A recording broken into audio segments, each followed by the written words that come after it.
WP, the Mary Sue of a story becomes obsessed with the side character when they do something impossible. They reject the Mary Sue.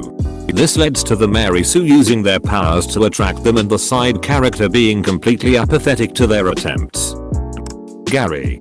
Gary. Come over here. Gary slowly walked over to the sound of Mary's voice, already feeling a sense of dread building inside of him.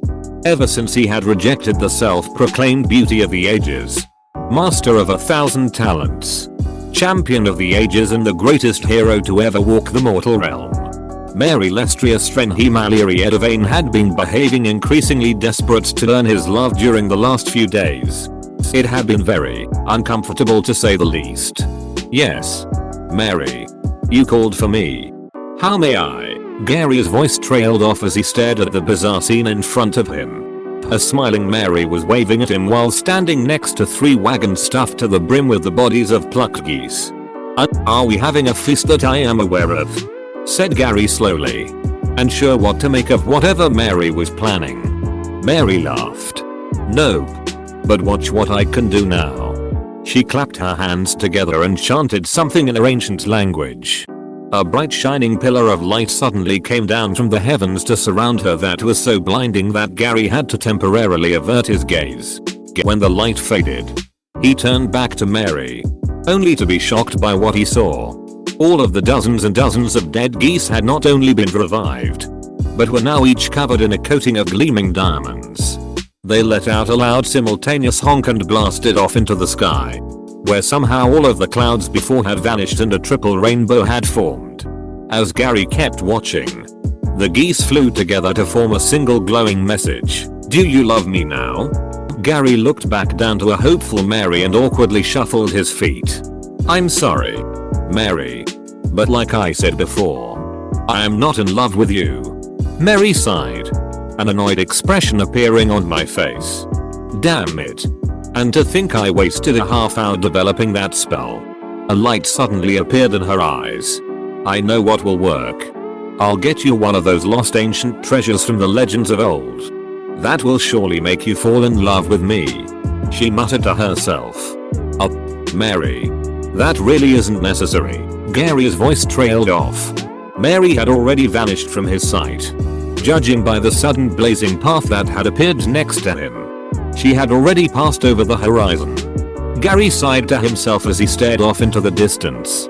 Just how far was she going to take this? Marie soon realized her initial assessment was dead wrong. Cole was not complaining to the maid. He was inviting her to his room. A maid. Ragged. Unschooled. Classless tavern wench chosen over her. The paragon of the resistance's values and struggles. For weeks she had attributed her general's scarce and cold responses to his obvious aversion for women and what it entailed. Her heart was pounding as it did when she stood alone against the horde of revenants that assailed her home village on her 7th name day. An impossible task never scared her, but failing an endeavor she had wasted days upon was unacceptable. How could she afford to appear so weak? How could she convince her troops to brave deadly odds if she could not even succeed in warming her own bed? Time to take your silly preferences out of the equation. Marie surmised what she identified as the wench's enticing attributes and promptly clad herself in an enchanting mist that would make Cole perceive just that. The general's gaze eventually started to sweep the room as he was listening to his conquest's lengthy answer to his question. Noticed Marie and started walking towards her, his eyes never able to stare further up than her chin. As he reached her and started to open his mouth to speak, their gazes finally met and Carl erupted in a mad laughter. Ha ha ha ha ha ha. Did you nurse a swarm of bees?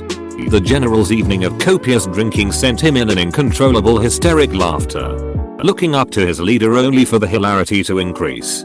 Marie's outrage was soon replaced by curiosity and conceit, although her wooing attempt had failed. This still was the first time she had ever seen him laugh in her presence. No.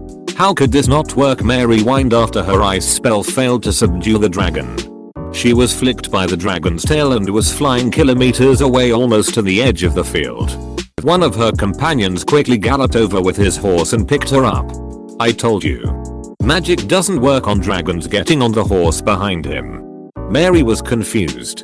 The same had been said about the rock demons and werewolves.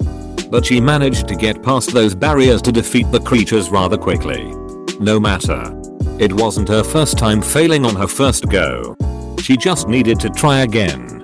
Mary and her companion continued riding again towards the dragon, joining her other friends in the fight. They had done well to defend the dragon. But they could only last so long. Mary's friend faced her with glee and a sigh of relief. As they no longer needed to fight once she was there. Mary needed to finish this quickly. For her friend's sake.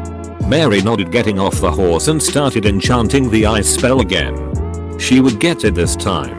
Just as she was about to finish. She caught sight of her friends looking up at the dragon's head with amusement. Already distracted. She decided to see what all the commotion was about. The dragon's head came tumbling down right in front of her. She stopped her enchantment and tried to grasp herself with what happened.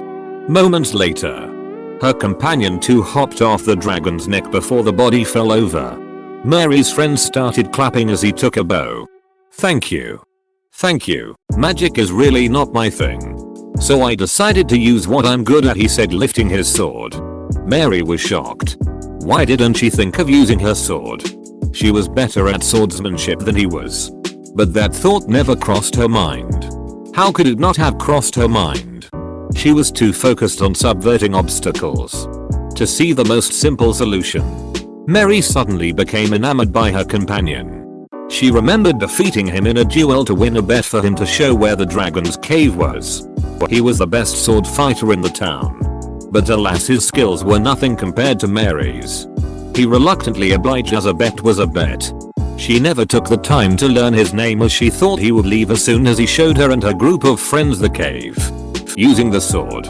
It was so easy. So elegant. Coming back to the town. She came to learn that the man's name was William. A celebration was held in the name of the slayed dragon. Mary soon left her friends at the banquet and found William in a nearby bar. William saw her coming in and nodded as she took the stool beside him. So, William, why didn't you join the banquet? Parties are really not my thing, he said, taking another swig of his beer. Mary never noticed how he spoke. Right to the point and blunt. A very admirable way of communicating one's thoughts. Why did you leave? William asked, looking at her. Well, parties are not my thing either, really. Want a beer? It's on me, Mary politely nodded. Holding the glass, she asked. What are you going to do now? I don't know. Continue practicing, I guess. Here, where else you could join us? William waited for her to elaborate. Well, you can only get better from fighting more people better than you. So, joining us might not be such a bad idea. We come across tons of really powerful enemies. Let me stop you right there, William interrupted her. I have no intention of becoming stronger. I just need to maintain my abilities so I can protect my people. I'm not someone that looks for fights. Mary stared at him confused. Don't you want to know if you can beat me? William shook his head. I don't need to be better than you. You're not my enemy. William finished downing his beer and asked for another swig. His ideals were not ambitious. They were simple and straight to the point. He knew exactly what he wanted. And nothing confused him. An admirable way to live. Still, Mary wanted. No. Needed him to come. Well, how about just forgetting a new sword? William looked at his sword. It was rusty and the local blacksmith refused to provide service for brandishing any kind of weaponry because it was against his ideals. It is a mystery on how he makes a profit. William considered the thought for a moment. Yeah. I suppose I could find a new sword. Mary's face brightened. Great. While you're at it, do you want to go on a date? Mary couldn't believe how those words just came out. No matter. Mary has hardly ever rejected. She was normally on the receiving end of the question. William chuckled. I don't think so. You're really not my type. Mary was stunned. But I'll still join you guys if you'll have me. Now that I think of it, a new sword would be nice. William stood up. You guys leave tomorrow, yeah? I'll see you then, he continued saying, leaving the bar. Mary couldn't believe how quickly William turned her down. She was never challenged this much in her life. She needed to try harder. She was going to win his heart one way or another.